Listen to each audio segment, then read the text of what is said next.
So ayan mga brad, meron tayong made from Shopee. Eto, 108 pesos lang, napakasulit na mga brad. At napaka-porma. Tingnan nyo naman oh. Diba?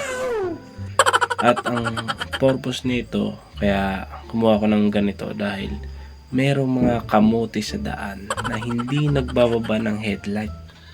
Yung mga kasalubong mo sila, napakataas ng ilaw nila, no? Hindi sila nagbababa. Kaya nakakainis talaga ng sobra. Mga kamote talaga kayo. Kaya ngayon, meron na akong panlaban sa inyo mga brad. Kahit sobrang lakas ng mini driving nyo, hindi natatalab yan dahil meron na akong polarize. Polarize ba yung tawag nun? Ayan. Pababasa ko sa inyo. Ayan, di siya makapokus eh. Pero may kita nyo yan sa pic yan. Polarize. Napaka-solid mga brad. Kahit gabi. Hindi, gabi naman talaga ang purpose nito eh.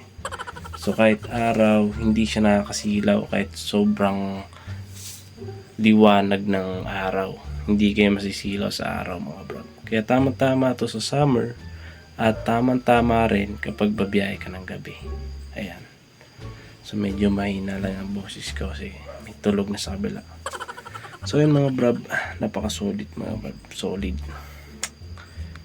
Alright, thank you for watching mga brad. And kita-kits sa next video natin. Alright. Peace out.